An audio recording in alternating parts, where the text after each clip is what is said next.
Good afternoon everybody, Silverbolt here, back for another Transformers review, going to be doing, as per the title page, the TIE Advanced Fighter Pilot, Darth Vader in the Transformers Star Wars crossover. Now, of course I have done one of these videos before, that was on the X-Wing, and I've been asked, more than a few times if I'd do any more reviews on them, and I thought, why not?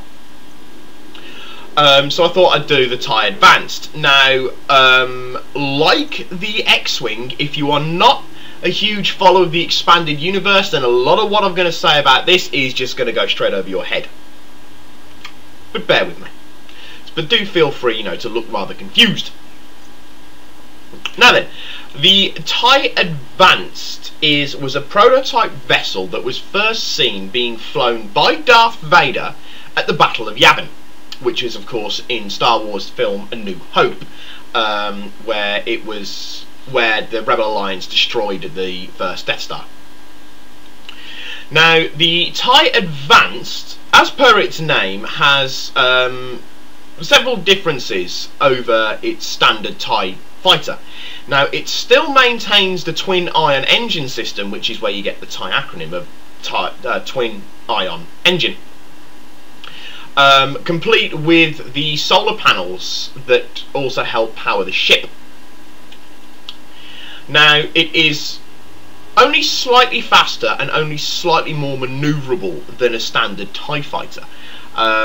Reasons for being I will get to. Now, because of its more bent, moulded shape, the TIE Advanced for one, has a lower side profile than standard TIE fighters, and also doesn't suffer as much drag in atmosphere, which is where the TIE fighter really had issues. You had a TIE fighter caught in a crosswind, and it would blow you halfway across the planet before you knew what happened, and that is something that the Rebel Alliance does exploit further on in the books. So it does feature a twin ion engine engine system with the solar ionization reactor, which are the solar panels along here. It was slightly better built. Its plating was a bit stronger than the standard TIE fighter. But the significant differences that it had, one, it had shields, which was something that the standard TIE fighters do not have, because the Empire, of course, very much believes in cheap and cheerful.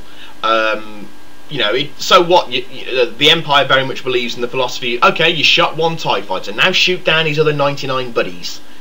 Because of course they've got the resource to do it, despite their racist, xenophobic attitude towards alien species.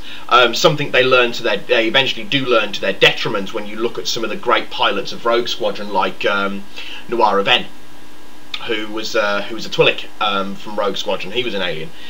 So they do have some very good alien pilots, but the attitude of the Emperor, well, he was a racist, a xenophobe, and a sexist. Did keep alien species outside of the Galactic Empire military services. In fact, they were just pretty much slaves. Look what happened to the Wookiees. Anyway, so yes, the TIE Advanced has shields. Its armament is pretty much the same. It's got two front-facing, non-movable laser cannons at the front, just underneath the cockpit, but it also features a cluster bomb system.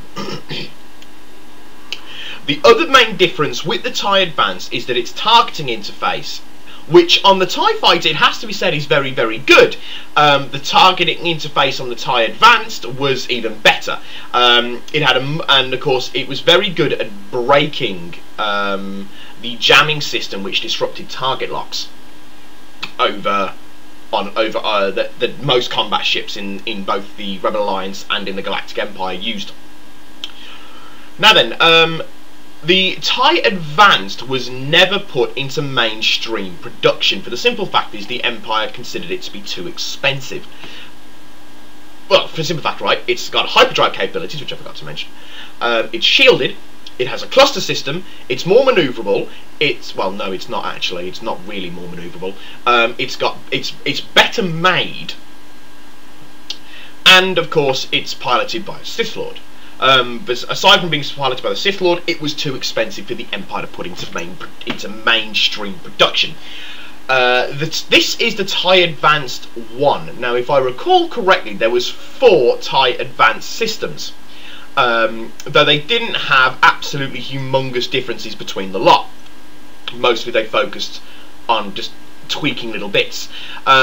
The answer in between the TIE Advance with the TIE Fighter became, of course, the TIE Interceptor, but that's neither here nor there. Now, Darth Vader pilots the TIE Advanced at the Battle of Yavin, and it becomes his personal ship, pretty much. He escapes with it, as everybody knows, from Yavin. What you don't know from the films is that he actually links up where it's repaired at an Imperial outpost station after hyperdriving to it. And it would then show up on the Executor-class Dreadnought ship, the Terror, which is part of the EU universe. It was also used for the he flew his TIE Interceptor to Hoth. That's how he landed on Hoth, was using his TIE Advance, sorry. And there was, it's actually an actual screenshot as well, a TIE Advanced at the Battle of Endor, but of course, at this point, Luke is fighting Darth Vader on the Death Star, so who was flying the other TIE Advanced? We don't know. At least I don't know, and I don't know if it was ever part of... I mean, it might have been such character as Baron Fell, but I honestly don't know. Now, the Jedi Knight Jaden Core, which is the Jedi Knight that you play as in the game Jedi Academy 2, also discovers one as Darth Vader's TIE Advanced prototypes. Darth Vader did keep this ship. He did seem to really like it. Of course, he was an excellent pilot in his own right. The pretty much last instance of the TIE Advance that I am aware of is just at the beginning of the Yuuzhan Vong War. Lando Calrissian has made kind of like a pod race in space where they flew heavily modified TIE bombers and TIE Advanced down this very dangerous obstacle course of asteroids, and that's at the station of Debrullen, and Han Solo's and Leia's children, Jason, Jaina, and Anakin, all pilot them, and they use they fly 3 of the TIE Advanced against Yuuzhan Vong Coral Skippers. Okay, that's enough on the story of the TIE Advanced. What I'm going to do then is this is the Transformer TIE Advanced Darth Vader. And of the Darth Vader molds, this is decidedly the very unimpressive one. The Darth Vader Death Star, on the other hand, is all kinds of geeky coolness. However, I have no idea how to transform it into Death Star mode, because all those little panel things are really fiddly and I can never get the damn things properly. I think even Adam, who bought it for me for Christmas last year, I believe it was, even he can't transform back into Death Star mode, and he's really good at it. But then in saying that, I have lost the instruction manual somewhere, and I haven't had the chance or the inclination to sit down and try and figure it out. Now then, the TIE Fighter ship mode itself obviously comes with this little accessory that comes with it, would be the Darth Vader pilot. You know, he just looks like he should be leading a group of Mantiforce. Oh, I'd love to get some Mantiforce. Oh no, there's a toy series. Anyway, yes, comes with the little mini Darth Vader, complete with cloak broken in half. Well, not broken in half, it's to where the joint is for that. Actually quite clever little detail on it. It's quite nicely moulded, and you can very much make out Darth Vader's chest piece. Now, this itself, the flight mode is quite nice. It has the basic shape of a TIE Interceptor, but because they've moulded into it Darth Vader's chest, it loses some of the intricacy of the design. It has an absurdly simple transformation, which I'm going to get to now. So you pull off the solar panels, they just unclip, And I'm going to get to that bit in a bit. I haven't broken it, by the way, just in case anyone's wondering. Okay, lift the arms up, like so. Snap the two little bottom bits down here, fold them round. The legs come down, like this, and then the feet part just push out. Do that on both of them.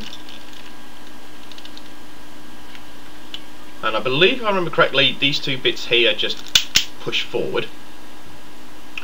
The head, there's a little catch just on top of the pilot cockpit, which unfolds the head. And it goes in like this. And then the arms, you pull out the two proton torpedo cluster missile things that are the lightsabers, and of course I can't pull them out. Push, there we go. And on the other side as well, just to get the two of them out. Push. Oh, it's been so long since I've actually got these out. There we go. And then the hands just slide down.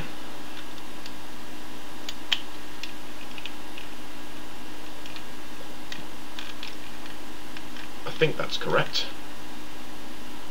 Yes, I believe so. The lightsabers, of course, slot into the hands, which I'm not going to do both of these. I'm just going to shove one in.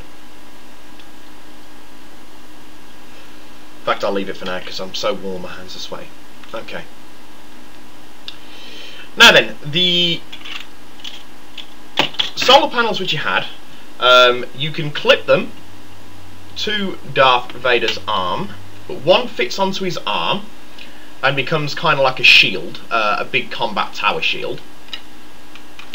Though you can't really have it as a shield apart from side facing because he doesn't pose that way.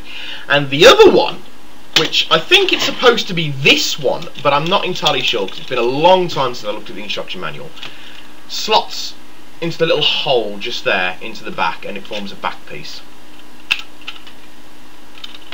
So it forms kind of like a cloak. Why these split in the middle, I honestly can't remember. I think there's a reason for it. I might actually have it put together the wrong way. The back piece should actually be on the arm as the shield. Right. But other than that, that's about it. I think you can actually, because you've got two pegs. If I can get it out now. There we go. You've got two pegs, so you can have it in either way. And it really does need them because the toy is just so lanky. I mean, if I show you without either panel now, he is just so lanky. His robot mode is horrible. I really dislike his robot mode. I think it's ugly. Dual lightsabers for some random reason, despite the fact that Vader only ever had one lightsaber and never dual wielded. But I suppose it's just to give it correlation for the underslung cluster missiles. So two lightsabers, and of course the shield. The shield, in my mind, is its saving grace. For some reason, I quite like the idea of them using a tower shield.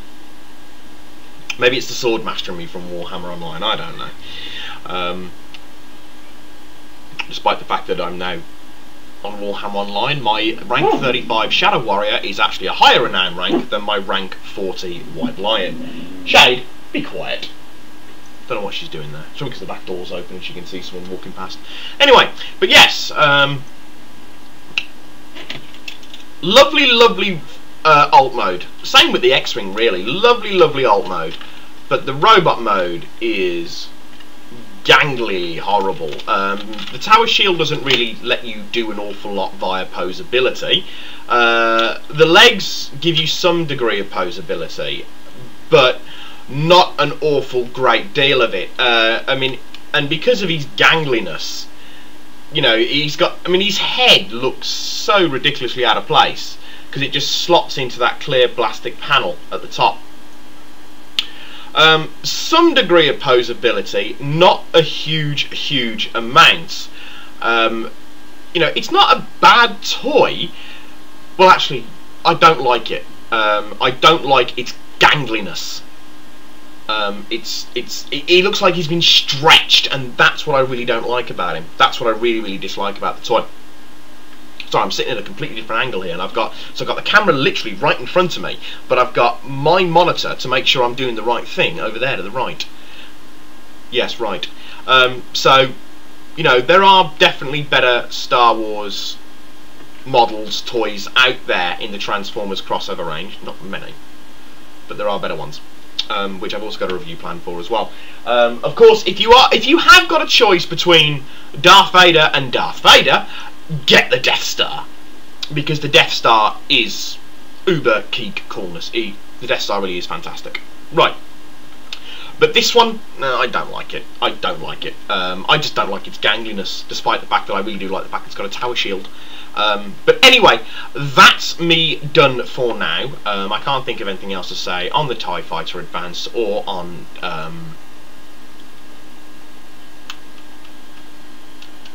the robot mode. That's it. There we go. But for now then, this is Silverbolt with Darth Vader TIE Advance signing off, saying au revoir, adios, auf Wiedersehen.